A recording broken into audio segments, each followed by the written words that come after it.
I was actually, you guys should start getting Eat a Bullet merch.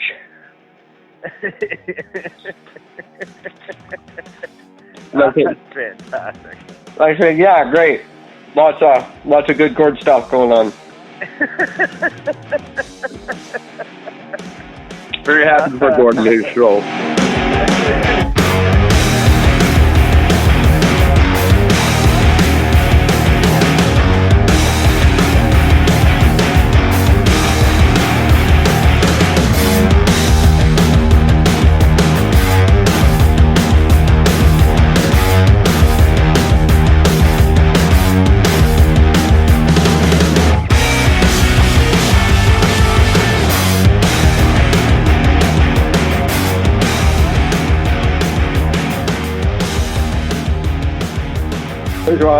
Come together. Music. I don't know how that song goes. Hi there. Happy Wednesday. It's July 17, 2019, and I'm Eric. Talking at you as always from beautiful downtown Vancouver, British Columbia, Canada, where, well, at least anti-vaxxers can use that new aging app to see what their children would have looked like if they'd made it to 7 years old.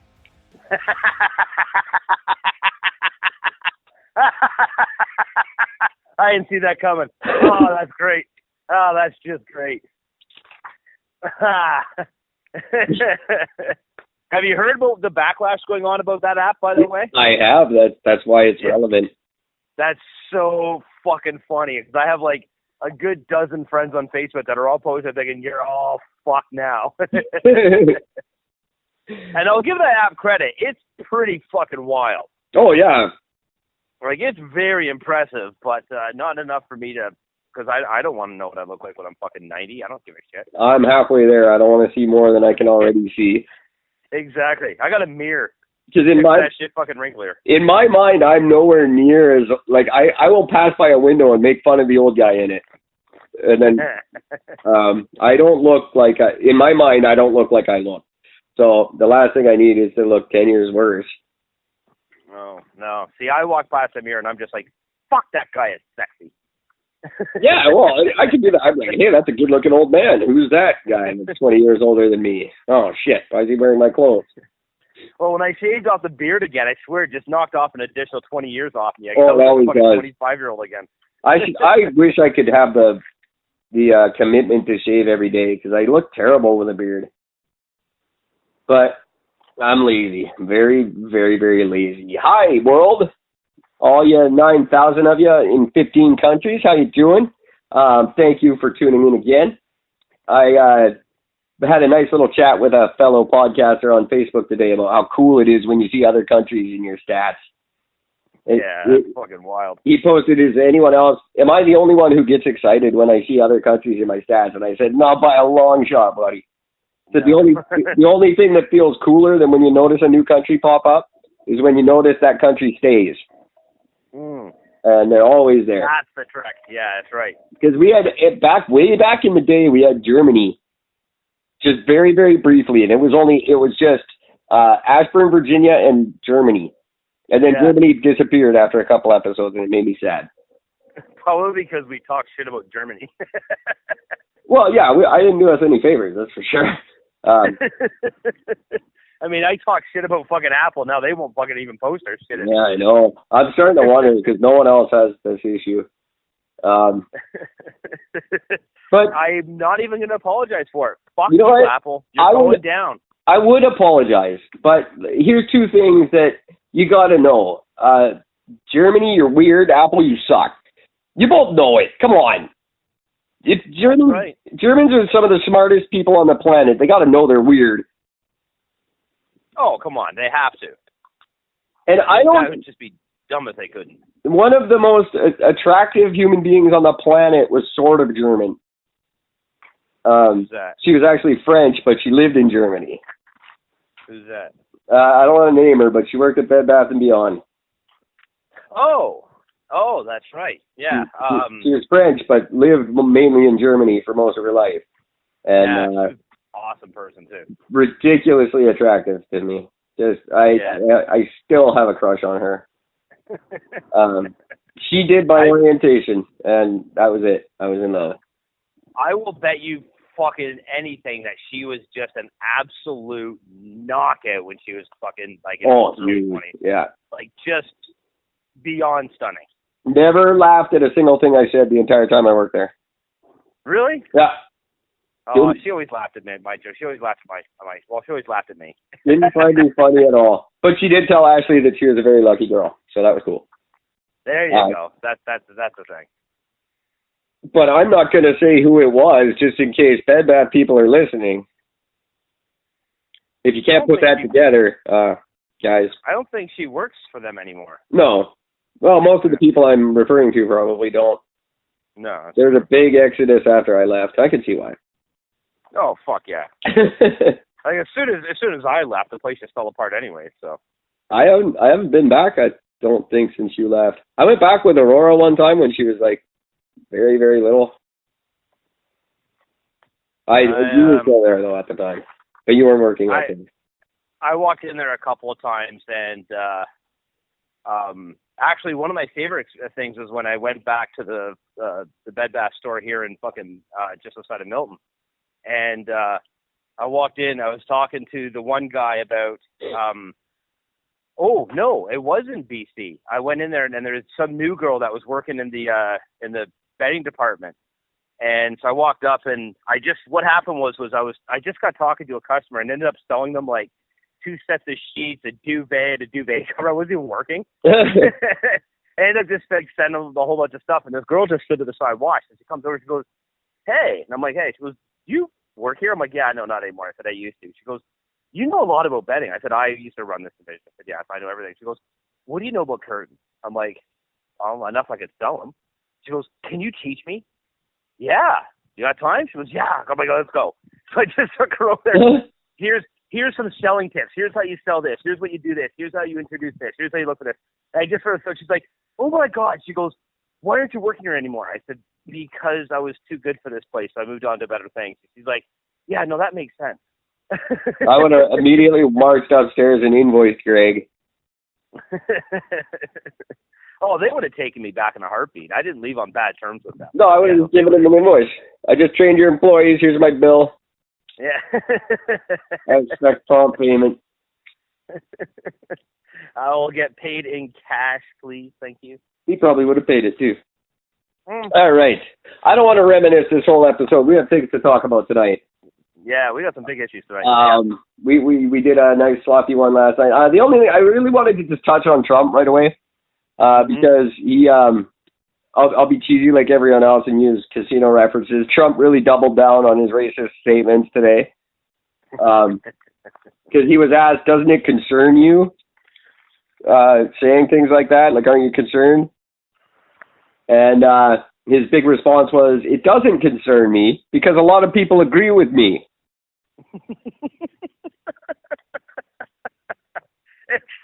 It's so genius in its stupidity. You know, and the thing about, I was really looking hard today, and the closest thing that they can come up with as a defense is Donald Trump is not a racist.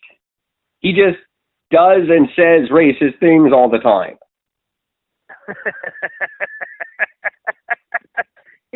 He's not a racist. He just talks like one. Just everything he says and does is racist. But he is not. Our president is not racist. He is. He very much is. He has been. You can find many examples just on a regular Google search of racist things he's done. Long before he ever got involved in politics. Oh yeah. He's a racist dude, and he likes that the white supremacists use his stuff for leverage. He's a sick racist bastard. They did the vote in the Senate about to start the proceedings to impeach him for these racist comments. They either impeach or censure or at least slap him on the wrist. And it got downvoted 360 something votes to 91. Did it? I didn't hear the results.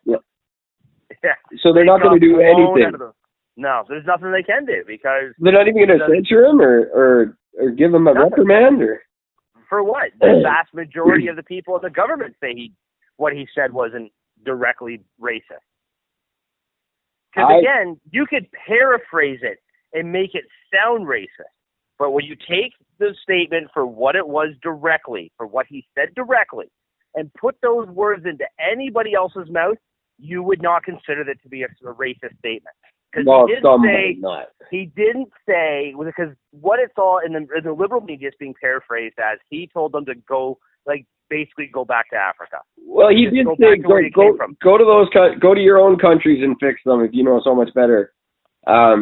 And their own country is America. That's my big problem with it. They're all Americans. They're all one came as a teenager. The others were born there. Like what countries is it's a stupid thing. And we covered it last night. I don't want to get back into it, but just he's a big fat racist. And if I had some racist sound effects, I'd play them. I'll add them tomorrow for sure. Oh, that'll be great. The man shouldn't be running a country. I'm sorry. He just this is just too much. But this is exactly what, I mean, I know I've been begging for this for fucking decades. Wouldn't it be nice to have somebody to come in that has no political fucking following whatsoever, does not have any political background, wasn't raised in this fucking industry, to have them come out and just be overtly opinionated about everything? We've dreamed of having this. Now that we have it and everybody's like, oh my God, this is what happens. Well, because the things he is so overt with are not shared by regular smart people. The racism, the pro sexual comments, the hit her right in the pussy bullshit. I like his take a stance. I like his hard line on things. I really do. God damn the air in this room. I don't like the hard line on immigrants should die and women are inferior and I want to make out with my daughter. Yeah, I mean, again, I'm not saying the guy's a great choice. I'm just saying you get what you ask for. I truly hope that he does inspire others to run in an election. He's proved that you don't have to be part of that in crowd. And that's all I've ever wanted. That's what my whole point of running for mayor was to prove the point that he has proven. So hopefully someone else picks up the torch and runs with it now. Someone worth our respect. I don't think it'll happen. I think he's actually pushed it back by 20 years simply because he took it too far. I hope there's a lot of Americans on couches going, oh, hell, I can do that. And, yeah, but they're all inbred idiots that can't fucking do it. So. Well, maybe. Yeah. But let's hope. That's all I can hope. If any good comes from his presidency, that's what I hope it is. I agree. That's all I had to say about Trumpy. I think he's gonna win. We have exactly 100 days until our election. God, I'm so fucking terrified for it. It's a lose-lose for us, no matter what happens, because it's a two-party race, and they're both, one's an idiot and one's the devil. There's no, there's no winning. No, there's no winning with a Canadian election. There's not, because you're either going to get Scheer, who's a fucking, well, he's just a twat, and Trudeau, who's, well, just a fucking twat. Yeah. So literally, you're literally just voting for two extreme variations of each other on polar opposites. You know, it's too bad Beardy Mustacherson did such damage to the NDP that Jagmeet couldn't pull him back. He was such a bad choice. Yeah. And I knew it the minute I saw him.